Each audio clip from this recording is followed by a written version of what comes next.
Hello बच्चों, मेरा नाम डॉक्टर दिनेश और स्वागत है आपका हमारे एजुकेशनल चैनल पे। तो पिछले लेक्चर में हमने यूनिट 3 के कुछ बेसिक्स टर्म्स के बारे में जाना, जैसे कि मोशन क्या होती है, पोजीशन क्या होती है, भाई पाथ लेंथ क्या होता है, डिस्प्लेसमेंट क्या होता है, एवरेज वेलोसिटी क्या होती है, इंस्टेंटेनियस वेलोसिटी क्या होती है। तो यूनिट 3 को आगे बढ़ाते हुए आज हम इस लेक्चर में पढ़ेंगे कि एक्सेलरेशन क्या होता है, एवरेज एक्सेलरेशन क्या होता है, और फिर हम कुछ एग्जांपल्स भी इससे रिलेटेड पढ़ेंगे। फिर हम पढ़ेंगे कि वेलोसिटी टाइम जो ग्राफ है उसका एरिया किसके बराबर होता है। तो चलिए शुरू करते हैं आज का हमारा ये लेक्चर। तो चलिए सबसे पहले हम एक्सेलरेशन के बारे में पढ़ते हैं। जैसा कि पिछले लेक्चर में मैंने आपको बताया कि एक्सेलरेशन क्या होता है। Acceleration is the rate of change of velocity, यानी इसको हम ऐसे बोल सकते हैं, a is v by t. Average acceleration को हम लिख सकते हैं delta v by delta t, यानी v2 माइनस v1 और t2 माइनस t1, जहाँ पर जो v1 है that is a velocity at time t1 और v2 जो है that is a velocity at time t2। अब हम अगर इंस्टेंटेनियस एक्सेलरेशन निकालेंगे तो फिर जिस तरह से हमने इंस्टेंटेनियस वेलोसिटी निकाली थी उसी तरह से हम यहाँ पर भी लगा देंगे limit delta v by delta t, और लिमिट लगाने के बाद हमें मिलेगा dv बाई dt। तो a is equal to dv by dt। तो एक दूसरा अब हम एक्सप्रेशन इसका निकाल सकते हैं। अभी हमने कहा जो एक्सेलरेशन है average acceleration that is v2 minus v1 और t2 माइनस t1। अगर t1 को मैं 0 मान लूँ, t2 को मैं t मान लूँ, और अगर v2 को मैं v मान लूँ और v1 को मैं v0, जिसको मैं बोलूँगा इनिशियल वेलोसिटी, तो ये हमारा एक्सप्रेशन क्या हो जाएगा, ये हो जाएगा a इज v2 हो जाएगा हमारा v माइनस v0 और t, क्योंकि t1 तो 0 हो गया, यानी यहाँ से आप ये बोल सकते हैं ये v minus v0 is equal to 80, यानी v is equal to v0 plus 80। तो वेलोसिटी को इस तरह से भी हम लिख सकते हैं, v is equal to v0 plus 80। तो अभी हमने जो इक्वेशन निकाली v is equal to v0 plus 80, इस इक्वेशन की हेल्प से हम देखते हैं कि वेलोसिटी टाइम ग्राफ जो है वो कैसे हम निकाल सकते हैं for different values of acceleration. तो सबसे पहले हमारा केस 1 जो है वो लेंगे जब a एक्सेलरेशन जो है पॉजिटिव है। अगर एक्सेलरेशन पॉजिटिव है तो वेलोसिटी और टाइम का ग्राफ कैसे होगा। जैसे मान लेते हैं इनिशियल वेलोसिटी यहाँ पर है v0, तो क्योंकि a पॉजिटिव है, आप इससे भी देख सकते हैं, अगर a पॉजिटिव होगा तो टाइम तो हमेशा पॉजिटिव होता है, तो v0 में कुछ ना कुछ ऐड होगा, तो हमेशा आपका ग्राफ एक स्ट्रेट लाइन होगा। अगर a नेगेटिव है, नेगेटिव, तो वेलोसिटी कैसे होगी। देखिए एक्सेलरेशन नेगेटिव का मतलब है कि वेलोसिटी आपकी कम हो रही है। तो मान लेते हैं इनिशियल वेलोसिटी मेरी ये थी, तो कैसा आएगा ग्राफ, ऐसा हो जाएगा। This is for a is equal to negative. अगर a 0 हो जाए तो कैसा होगा, अगर एक्सेलरेशन 0 हो जाए तो कैसा होगा। देखिए एक्सेलरेशन के 0 होने का मतलब क्या हुआ कि वेलोसिटी कांस्टेंट है, तो ग्राफ क्या होगा ऐसा। This is for a is equal to 0। तो हमने 3 केस देखे, a पॉजिटिव होगा तो हमारा ग्राफ ऐसा होगा ऊपर की तरफ, अगर a नेगेटिव होगा तो वेलोसिटी टाइम ग्राफ हमारा नीचे की तरफ होगा, और अगर एक्सेलरेशन 0 होगा तो हमारा, क्योंकि एक्सेलरेशन 0 है तो वेलोसिटी हमारी क्या होगी, कांस्टेंट होगी। अब हम कुछ स्पेशल केसेस स्टडी करते हैं, जैसे कि केस 4 हम स्टडी करते हैं कि a नेगेटिव है and the motion is in the negative direction. Negative है मतलब आपकी वेलोसिटी यहाँ पर होगी, और क्योंकि वो नेगेटिव डायरेक्शन में है तो ये होगा उसका ग्राफ जब ए नेगेटिव है and the motion is in the negative direction. उसके बाद ए पॉजिटिव है लेकिन जो मोशन की डायरेक्शन है that is in the negative direction, जैसे यहाँ से v0 फॉर एग्जाम्पल ये टाइम आपका t1 तक पॉजिटिव है और उसके बाद आपका नेगेटिव की तरफ जा रहे हैं, या कोई भी वेलोसिटी है -v। तो ये था जब a पॉजिटिव है and the motion is towards the negative direction, कि यहाँ तक का पॉजिटिव था एक्सेलरेशन, उसके बाद वो नेगेटिव डायरेक्शन में जा रहा है तो फिर एक्सेलरेशन आपका नेगेटिव हो गया।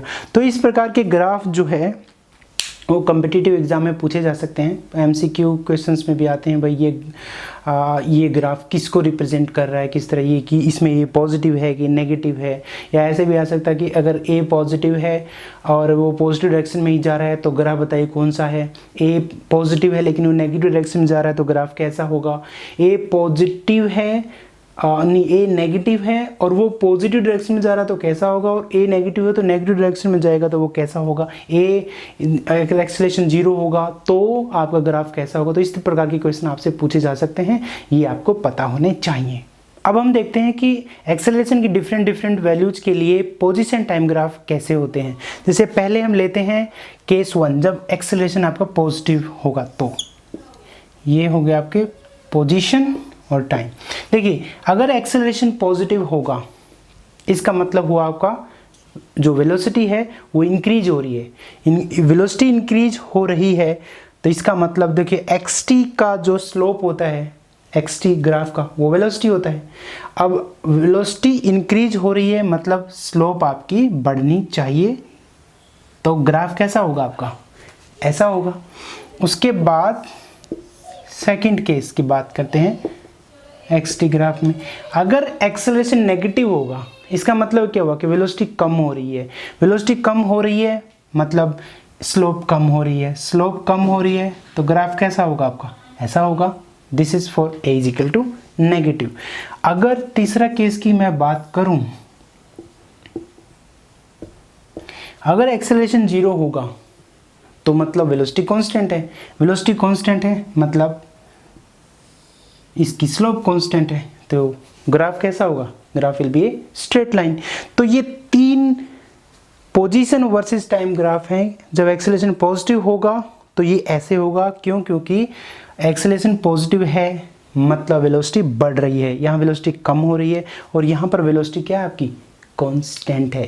तो ये ग्राफ भी बहुत इंपॉर्टेंट है कॉम्पिटिटिव एग्जाम्स के लिए, खास करके ये इस प्रकार के क्वेश्चन कंपटीशन में आ सकते हैं, तो आपको ऐसे क्वेश्चंस की प्रैक्टिस करनी चाहिए। तो इतने एग्जांपल्स के बाद आप एक्सेलरेशन के बारे में समझ तो गए होंगे। एक्सेलरेशन क्या होता है, आपकी जो बाइक का जिसको आप रेस बढ़ाना बोलते हैं एक्चुअली वो एक्सेलरेशन ही है। जब आप उसको ज़्यादा करते हो तो तेज़ दौड़ता है तो एक्सेलरेशन जो है वो बढ़ जाता है। इसी तरह जो आपकी कार के अंदर होता है, कार बस ट्रक जो भी गाड़ियों में होता है, 4 व्हीलर में, वो भी एक्सेलरेशन ही होता है। जो एक्सेलरेट करते हैं तो वो तेज़ भागता है। तो हम एक कार का एग्जाम्पल लेते हैं कि जब वो कार शुरू हुई, धीरे धीरे उसकी वेलोसिटी बढ़ी, फिर एक कांस्टेंट वेलोसिटी में गई और फिर ब्रेक लगाए और उसको रोक दिया, तो फिर उसका पोजीशन टाइम ग्राफ कैसा होगा, उसका वेलोसिटी टाइम ग्राफ कैसा होगा और उसका एक्सेलरेशन टाइम ग्राफ कैसा होगा वो देखते हैं।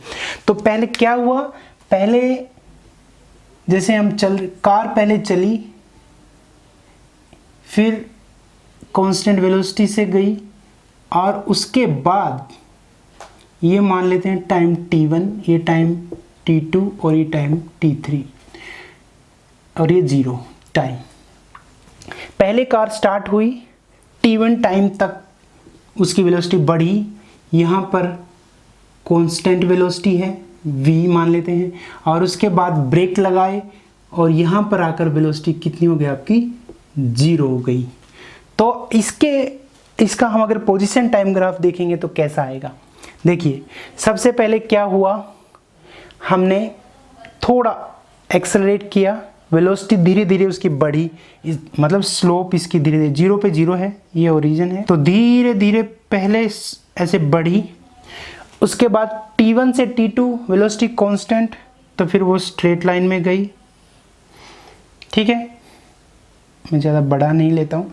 और उसके बाद क्या हुआ, ब्रेक लगाया, ब्रेक लगाएंगे तो क्या होगा, जो आपका वेलोसिटी होगा वो फिर जीरो हो जाएगा। और वेलोसिटी जीरो होने का मतलब है जो पोजीशन है वो आपका ये होगा। पहले वेलोसिटी बढ़ी, फिर कांस्टेंट वेलोसिटी हुई, और फिर जब वो रुक गया तो उसकी जो पोजीशन है वो कांस्टेंट हो गई। उसके बाद ये हमारा यहाँ पर t1 है जहाँ तक उसकी वेलोसिटी बढ़ी, ये हमारा टाइम t2 है जहाँ तक उसकी वेलोसिटी कांस्टेंट थी, और ये टाइम है t3 जब वो रेस्ट पे आ गई। इसको आप पॉइंट बोल सकते हैं, जैसे ये P है, ये Q है और R है। तो P तक उसकी वेलोसिटी बढ़ी थी टाइम t1, P से Q कांस्टेंट वेलोसिटी से दौड़ा, और Q से ब्रेक लगाए और R पे आके वो रुक गई। तो अब यहाँ पर इसके कॉरस्पॉन्डिंग वेलोसिटी का ग्राफ कैसे बनेगा, देखिए वेलोसिटी वर्सेस टाइम का। पहले उसका पोजीशन धीरे धीरे बढ़ा था, वेलोसिटी पहले उसकी बढ़ेगी, टाइम t1 तक वेलोसिटी बढ़ेगी। अब यहाँ पर वेलोसिटी कांस्टेंट हो जाएगी, फिर जैसे ब्रेक लगाएंगे वेलोसिटी कम होगी और अल्टीमेटली क्या हो जाएगी, जीरो हो जाएगी। तो ये टाइम होगा आपका t1, ये टाइम होगा आपका t2, और t3 पे तो आके क्या हो गया, वो रेस्ट पे ही हो गया। तो ये हो गया t3 हो गया आपका। तो इसके कॉरस्पॉन्डिंग p ये है, q ये है और r ये है। इसके बाद अब देखते हैं हम एक्सेलरेशन का कैसे होता है। देखिए पहले धीरे धीरे बढ़ रहा था, वेलोसिटी बढ़ रही है, इसका मतलब एक्सेलरेशन भी बढ़ेगा आपका। फिर जब वेलोसिटी कांस्टेंट हो जाएगी, यहाँ पर एवरेज वेलोसिटी बढ़ रही है, एवरेज एक्सेलरेशन बढ़ जाएगा। फिर P से Q वेलोसिटी कांस्टेंट मतलब एक्सेलरेशन जीरो। उसके बाद ब्रेक लगाए Q के ऊपर, ब्रेक लगाते क्या होगा, वेलोसिटी कम होगी, एक्सेलरेशन नेगेटिव जाएगा, इस Q तक एक्सेलरेशन नेगेटिव जाएगा। फिर ये जो स्ट्रेट लाइन है, अब क्योंकि ये स्ट्रेट लाइन में जा रहा है तो इतने देर तक आपका एक्सेलरेशन कांस्टेंट होगा, और t3 पे आके क्या हो जाएगा आपका जीरो। तो ये जो टाइम है p, ये तो है आपका p जब आपका कांस्टेंट हुई थी वेलोसिटी, तो ये जीरो हो गया था, तो q तक जीरो ही रहा था, ये आपका q है।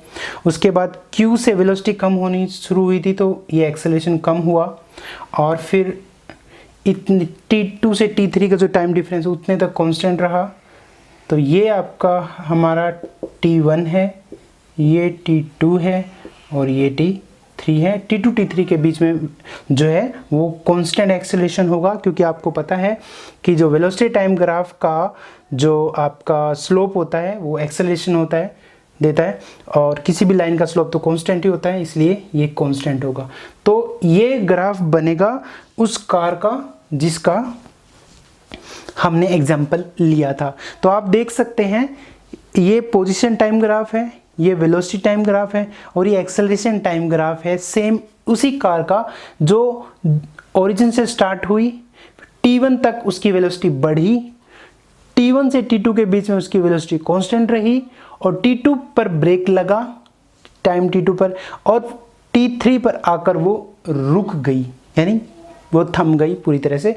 तो ये ग्राफ इस तरह से आप इसके ड्रा कर सकते हो। अब अगर आपको t1, t2, t3 की वैल्यूज अगर आपको पता है तो आप इजीली, अगर आप चाहें तो एवरेज वेलोसिटी निकाल सकते हैं। भाई यहाँ पे एवरेज वेलोसिटी कितनी है वो निकाल सकते हैं। आप एवरेज एक्सेलरेशन भी निकाल सकते हैं। आपको पता है कि एवरेज वेलोसिटी आप कैसे निकालोगे, that is x2 minus x1 और t2 माइनस t1। और एवरेज एक्सेलरेशन कैसे निकालोगे, v2 माइनस v1 और t2 माइनस t1। तो आप इन फॉर्मूला की हेल्प से आप एवरेज वेलोसिटी भी निकाल सकते हो किन्हीं दो टाइम के बीच में, और एवरेज एक्सेलरेशन भी निकाल सकते हो। तो ये एग्जाम्पल है, और ऐसे बहुत सारे एग्जाम्पल आपके सोल्ड एग्जाम्पल आपकी बुक में दिए हुए हैं, आप उनको अपने आप सोल्व करने की कोशिश कीजिए। फिर भी अगर आपको किसी प्रकार की कोई दिक्कत आती है तो आप मुझे मैसेज करके या कमेंट लिख के आप मुझे बता सकते हैं, उस एग्जाम्पल को मैं यहाँ पर आपको सोल्व करके बता सकता हूँ। आइए अब हम देखते हैं कि वेलोसिटी टाइम ग्राफ में जो एरिया होता है, area under the velocity time graph, वो किस चीज़ को रिप्रेजेंट करता है। देखिए, मान लेते हैं एक ऑब्जेक्ट मूव कर रहा है कांस्टेंट वेलोसिटी v0 से, हम बहुत ही सिंपल एग्जांपल ले रहे हैं, और ठीक है, और वो मान लेते हैं टाइम t तक सिर्फ मूव हुआ with a constant velocity v0, और ये उसका ग्राफ हो वो यहाँ। तो ये आपका हो गया वेलोसिटी टाइम ग्राफ, उसका वो यहाँ से चला और यहाँ पर आकर रुक गया, कांस्टेंट वेलोसिटी से वो चल रहा था। तो अगर मुझे पता लगाना हो कि what will be the area under this graph, तो ये क्या है, एक रेक्टेंगल है, और रेक्टेंगल का एरिया क्या होता है, एरिया ऑफ रेक्टेंगल क्या होता है बताइए, लेंथ इंटू ब्रेड्थ। तो लेंथ कितनी है जैसे t, और ब्रेड्थ कितना है v0, तो t इंटू v0, यानी इसको मैं v0 t लिखूंगा। तो आप एरिया किसके बराबर होगा, v0 t, और v0 t तो क्या है आपका, this is the displacement, v0 t is actually the displacement of the particle from 0 to t।